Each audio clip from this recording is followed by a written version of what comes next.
I'm Jeff Paur, senior writer for RealTime Fantasy Sports, and welcome to another edition of the RealTime Fantasy Sports Show.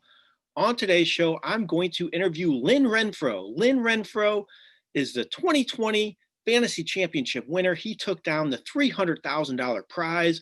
I'm going to talk to Lynn about his team, about the contest, how he won it all. It's a great interview. I encourage everybody to watch it to learn about Lynn and his team for this season that took home the $300,000 prize. So without further ado, here's my interview with Lynn Renfro, the 2020 Fantasy Championship winner.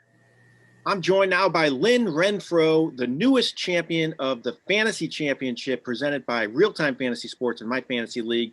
Lynn took home $300,000 for his big victory. Lynn, first of all, has it sunk in yet? It's still pretty surreal, although the money's in the bank now, so it's feeling a little more real. So I want to know, at some point of the season, did you think, hey, man, my team is pretty good. I got a chance to win this all. Was there any point that you thought that? Actually, I had two teams, and I really thought the other team had a better chance. But I thought there was a possibility. You never know. A lot of teams in this thing, but I felt good about it. But again, the players have to perform on the field and you stay healthy, have a little bit of luck. But yeah, definitely. I think your team's a good example of why you just want to get in the playoffs, though, because you may disagree, but I don't think you had a powerhouse team. You had a very good team, but you got in the playoffs and your team got hot and rolled up the points in the playoff games for the fantasy championship. And is this a strategy of yours, though? Just get in and see what happens? Is that what you just hope for when you're in a contest like this? Pretty much. I studied matchups quite a bit earlier in the season, and so I kind of felt good. Again, players have to perform, but I felt pretty good about most of the matchups. But you're right. You never know. You just get in and hope good things happen. So to get in, you have to definitely have good roster management. I wanted to ask you about in-season moves.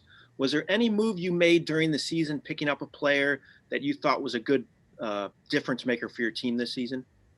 Myles Gaskin, without a doubt.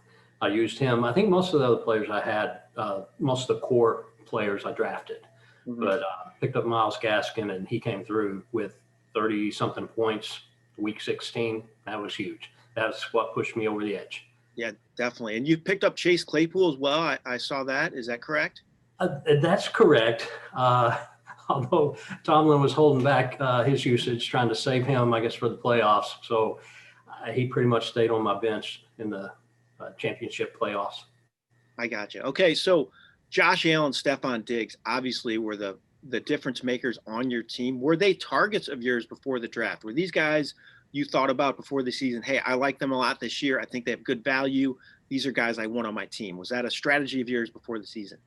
Yes, I wanted them on some teams. I usually try to limit players to maybe a couple spots, just so in case someone sees an injury, you're not killing all your teams. But I never push anything in the draft. I kind of wait and see what falls to me, and I usually have a range of players that, okay, if I can get one of these guys here.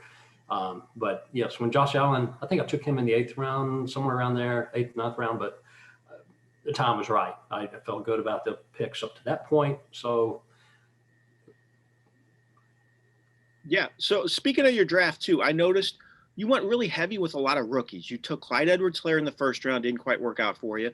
Then you took Jonathan Taylor, Cam Akers, J.K. Dobbins, Henry Ruggs, T. Higgins. Was this a strategy that you like to employ going with the rookies, or just something that just happened this year? It just happened on that team. It worked out well. But I knew I liked those guys, and I wanted some high upside guys. And I didn't realize till the draft was almost over. I went through something, man, I got a lot more rookies than I wanted on this team. I probably would not have done that again, but yeah, it wasn't. I like the guys. I like the ceilings, and was hoping. And it really, once I got into it, I took 2 or 3 of the rookie running backs. I thought, well, I might as well keep going, because you're just hoping 1 or 2 of them take over towards the end of the season, toward the playoffs. And certainly that we started seeing that with Jonathan Taylor, Dobbins. So some of those guys started coming on, Akers even. Yeah, definitely. Those guys were huge down the stretch. And even if you look at your team, you took Clyde Edwards-Helaire with you had the 8th pick overall. I should have told people that. So obviously you can win from any spot in the draft, but you took Clyde Edwards-Helaire, and then Derrick Henry went after your pick. And I thought it was kind of interesting because Henry did not do anything in the fantasy championship. The last game of the season, he had like 9 points. So most likely, if you took Henry and you didn't play and you didn't have Gaskin, you probably would have lost the championship. So, I mean, in hindsight, you probably thought at the time, halfway through the season, man, I should have taken Derrick Henry, but it ended up working out well for you, most definitely. Yeah, I did. I just wanted him on a team or two, and so I took him. And yeah, I kind of second guessed myself a little on that, but it worked out. Yeah. And actually, I'll say part of the strategy on that was at that point I probably drank the Kool-Aid, but I was on a piece of the Chiefs because I think I took in the second round Tyreek. So yeah, I just wanted some of the Chiefs offense. Wanted to get a high-powered offense and then go from there. Yeah, let's tell our viewers here how your draft played out. Round 1 was Clyde Edwards-Helaire. Then you took Tyreek Hill, Jonathan Taylor, Calvin Ridley, Cam Akers, Stephon Diggs, J.K. Dobbins, A.J. Green, Josh Allen, Henry Ruggs, Mike Gesicki, Jonnu Smith, Jared Goff, Bryan Edwards, Greg Zuerlein, Ito Smith. The Rams defense and T. Higgins was the core of your team. So I'm going to post that in this video as well so everybody can see it and see how your draft played out. But I thought everybody should see that. And I want to get to this last game, though. I mean, it was definitely, we were all watching it on RT Sports, our community. We were on Slack talking about it. I'm sure with the way we were talking about it, I was nervous and I wasn't even involved in the big time money situation. I mean, you had Allen and Diggs. You needed those guys to have huge games. Did you think it was possible coming into that last game? Did you think, hey, I still got a chance. These guys have been playing great. Were you confident at all that you could still win it all? Yes and no. I had kind of a calm. I had the same feeling of won some other championships. It's been a while. I took a break from fantasy football, and so I started getting back into it. But I had that same feeling. I felt it could happen. But then I started thinking about it. And I thought, okay, logically, that doesn't make sense. I had to have, I think I was 71 points down, almost. I had to have a 71 Monday night. About 30 minutes before kickoff, I started checking and some of the other rosters, and I thought, okay, to have a chance, I need 40 points out of Diggs. But I also knew Josh Allen and Diggs were hot. I knew New England was out of contention for the playoffs. Not that you're going to roll over Belichick at any time, but maybe they don't get his best effort. Gilmore was out. That's what I thought was the key. With Gilmore being out, I think you'll see more Josh Allen to Diggs action, and certainly that's what played out.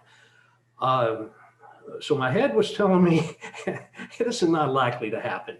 And really, and then we got into it, and I thought, okay, if I can just get a touchdown from Diggs first quarter, then we'll see what happens. I knew I needed 2 or 3 from him, and then first quarter, I don't think he had a catch. So, and Josh Allen didn't have much. So I thought, okay, I'm going to have to readjust what I'm rooting for. And of course, we're funny as fantasy players. We root for our guys to do certain things or not do certain things.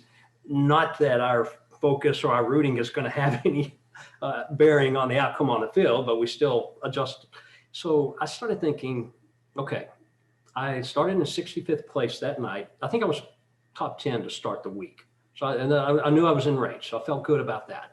But after, I won't say his name, but number 41 of the Saints, oh, he tore it up. And I'll admit that changed my thinking. That's part of why I put Gaskin in the lineup and Higgins, because I knew to have a chance, I got to go with the high ceiling roster and take a shot.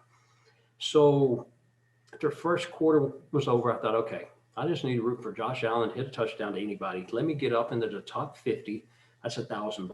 That's not bad. 1,000 for the league championship, $1,000 for top 50. Okay. And then, so he did. and then we kind of went from there, but it was looking kind of bleak. I knew if Diggs didn't get a touchdown sometime there shortly after halftime, the likelihood was going to go. But at that point, I've adjusted. But then the 50-yard touchdown. It's like, whoa, okay, let's do this again. So we got closer and closer. I got up in the top 10. And I think I was, okay, this is $2,000. All right, I can up that. Let me see if I can get top 5. Top 5 would be great. I'll be happy with that. And so all of a sudden I did. in the top five, and I forget, drawing a blank now on the money. Is it 5,000? Yeah, it goes. I think. Yeah, it's 30,000 for second or 50,000. I know 10,000 was So third place. yeah, I think you're right. I think it's about 5,000. About 5,000 for fifth. So I'm thinking, okay, this is great. This is so about that time. I think they went down there. Dix caught another catch, and they were driving. They got in the goal line, and I had just jumped up to third place. That's $30,000. I was beside myself. So I had a family member call. I have a grown son out of the house. He called, and he knew I had Allen and Diggs going. So he's asked me, how's your team going? I don't want to talk about it. I don't want to. I don't want. This is just surreal. It's going crazy. And I think about the time he called is when I saw myself jump from fifth to third place. It was like, holy cow. And I did the quick math. I already knew I needed 9.14 points from Diggs. And so, okay, I was one catch, 20 yards. Wow, 6 points. If he gets one touchdown pass, it's over. Now, the likelihood, he's already caught a couple, but you never know. And so there was silence on the other line. And I found out later, I have YouTube TV. So I'm about to play behind or so direct TV. So he already knew. So he just waited. So all of a sudden, it was going crazy. And all of a sudden he hit a touchdown pass. It's like, whoa, I'm at first. We all started jumping up. My wife and I have a younger here in the house, and we were jumping up. We were going nuts. It was crazy. But then I looked, oh, wait, there's about half of the fourth quarter to sweat out. So quickly started checking the other teams behind me, making sure I already knew the ones that had Diggs and Allen with me could not catch me. But then I started looking, and I got all the way down to number 10th place. And there's a gentleman that had Allen, Diggs, Beasley, and the Buffalo defense. So I thought, okay, let me see. But then I had a 20-point lead over him. So I thought, okay, I feel pretty good about that time. And so my son on the phone, he called back and put it on FaceTime so that we could watch the game and be about a play or so ahead. And we were sweating it out. But so then they pulled Allen and Diggs. I thought, okay, Beasley was still out there. I thought, man, why would they keep him out there? Chance of injury. And then sure enough, he got hurt. I don't wish injury on anyone, but at that point, they took some of the pressure off. I thought, okay, 20 points, Buffalo defense, no pick six, anything crazy can happen. I can still, but we sweat it out. And then I even had to worry about stat changes. So I think it was 1.6 or something like that. 1.76. It ended up, it was 1.66 until the stat changes hit Thursday. Oh, okay. And the second place team lost 1/10 of a point. So it went up. So I was hoping it would be less than a point, but again, it's not over until it's over. And yeah, it was hard going to sleep that night. I bet. We were going crazy here, but it was a lot of fun. It's always a blast. And too many times you play fantasy football long enough, eventually you're going to be on one of those where you're on the other side of the spectrum. And I fell for the guy, the second place team. I fell for because I've been there as well. A touchdown from anyone else on the Bills, and Josh Allen puts him up into first place. And I was going to point that out. So the second place for everybody out there, he had Josh Allen just like Lynn did, but Lynn had Stephon Diggs and he did not. So if anybody else scores there at the end of the game, and by the way, that was just a phenomenal pass by Allen, rolling out to his left and throwing across his body in the corner of the end zone. Man, that was some throw, and I thought it was kind of the epitome of his season with how well he played. But if that goes to anybody else, Lynn finishes in second place. So it really came down to the wire there. Unbelievable. All right. It was. So Lynn, any big plans for the winnings? You won $300,000. That's a lot of money. And this has been just an awful year for a lot of people. So this has been probably a pleasant surprise for you to, get something like this in a tough year like this one. Do you have any big plans for the winnings? Well, first, take care of my good uncle Sam. He's going to get his share. Definitely. We had one credit card to pay off, and then we were going to do a little remodeling in the kitchen. So that project's going to be sped up. But most of it will be investment, retirement planning, that kind of thing. We'll do a little bit of, not take a trip somewhere, but we'll try to think about it a few weeks before we just jump off and do anything, and just kind of enjoying it right now. Yeah. All right, Lynn, that's awesome. I appreciate you coming on with me today and talking about your team and talking about that last game. That was a lot of fun to listen to, your emotions there. And Hopefully, this is a super popular contest, but when you hear stories like this, it just wants to get you involved as well. So I encourage everybody out there to get in the fantasy championship and get a chance to win $300,000 like Lynn. Lynn, anything else you want to add before we go? No, thanks, Jeff, for having me on. And that was my interview with Lynn Renfro, the 2020 Fantasy Championship winner. I want to give a big thanks to Lynn for joining me on the show today to talk about his team, talk about the contest, and talk about what he might do with those fantasy winnings from the Fantasy Championship, winning $300,000. This has been Jeff Paur for RealTime Fantasy Sports. Have a great day, everyone.